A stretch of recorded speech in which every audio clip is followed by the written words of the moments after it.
Ora, teste de um ferro de engomar de caldeira Polti Vaporella.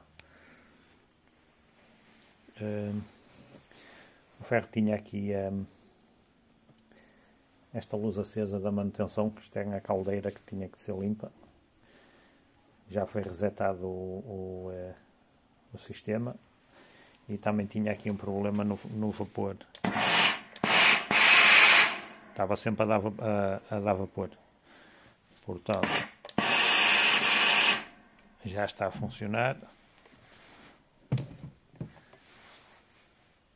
E está ok.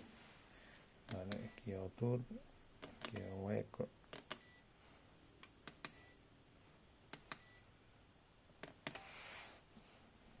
Ok.